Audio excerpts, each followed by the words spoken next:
Kita akan membahas kisah tentang Letnan Kolonel D. Ginagan, yang awalnya beliau merupakan seorang sipil dalam TNI, namun akhirnya ia pensiun dengan pangkat Letnan Kolonel TNI AL.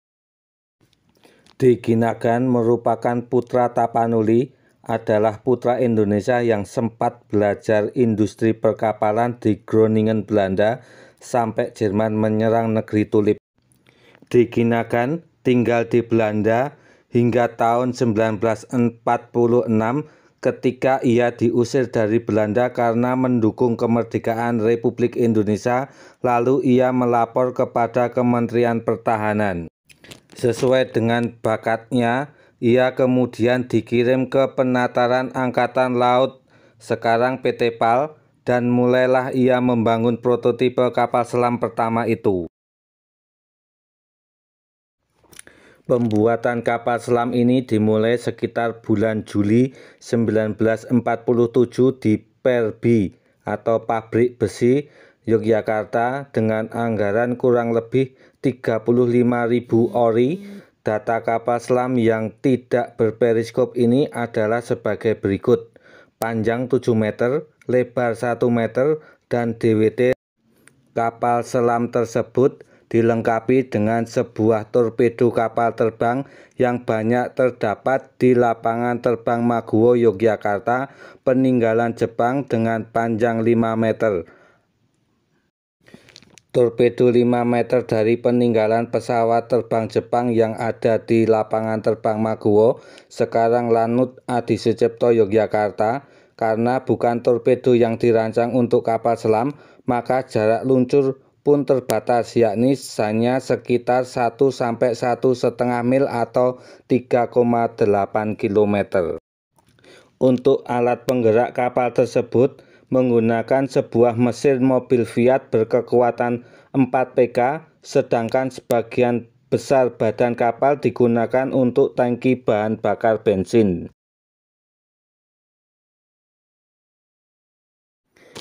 D. Ginagan hanya ada satu foto buram saat sang pembuat menguji coba sendiri kapal selam buatannya.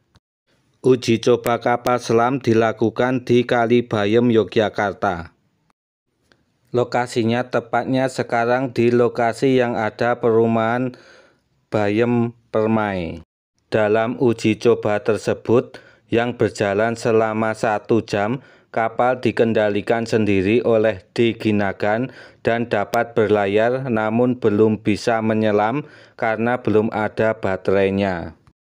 Keterangan uji coba ini sesuai dengan foto yang diambil oleh Bapak Suharjo Harjokarsono yang saya koleksi sendiri, di mana kapal berlayar di permukaan air tidak bisa menyelam.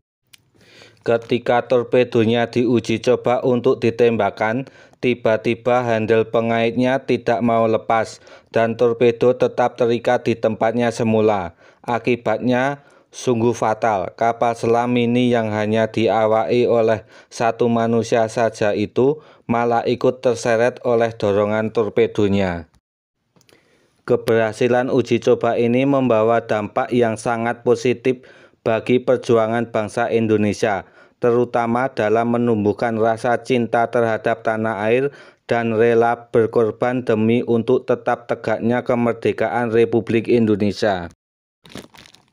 Menurut Dr. Andes Muhkardi dalam buku Akademi Militer Yogya dalam perjuangan fisik 1945–1949, kehadiran kapal selam ini diperlukan untuk menghancurkan kapal-kapal perusak Angkatan Laut Kerajaan Belanda yang bertugas memblokade pergerakan di laut-laut sekitar Pulau Jawa.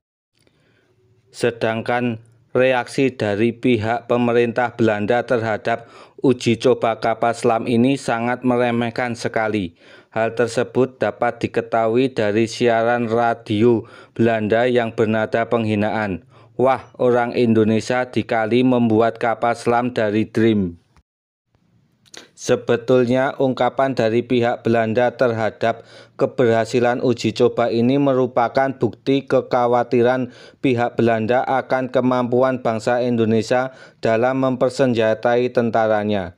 Bahkan dampaknya perjuangan melawan Belanda semakin berkorban di seluruh wilayah Republik Indonesia. Pada waktu agresi militer Belanda kedua, kapal selam ini masih dalam tahap perbaikan.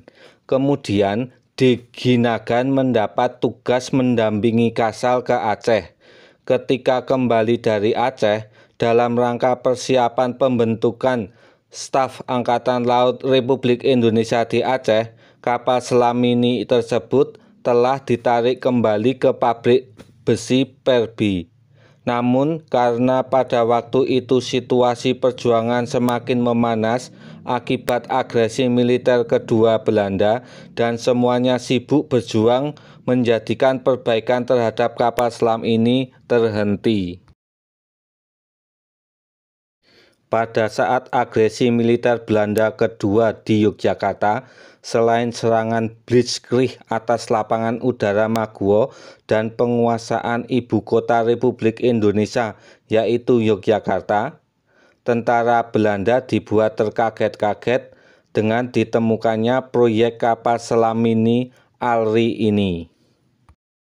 Dalam dokumentasi foto yang dimiliki oleh pihak Belanda, nampak jelas pihak Belanda merebut kapal selam mini ALRI yang ada di pabrik Perbi Yogyakarta. Selain kapal selam mini yang ada di pabrik Perbi Yogyakarta, pihak Belanda juga mengambil kapal selam mini milik ALRI yang terdapat di daerah Sentolo, Yogyakarta. Kapal selam mini milik ALRI ini kemudian oleh pihak Belanda kemudian dibawa ke Semarang untuk dilakukan observasi atau penelitian lebih lanjut. Penemuan kapal selam mini ALRI di daerah Sentolo ini membuktikan bahwa uji coba kapal selam ini tidak hanya dilakukan di daerah Kalibayem, Yogyakarta saja. Uji coba kapal selam mini milik ALRI ini selain diuji coba di Kalibayem, juga dilakukan uji coba di Sungai Progo.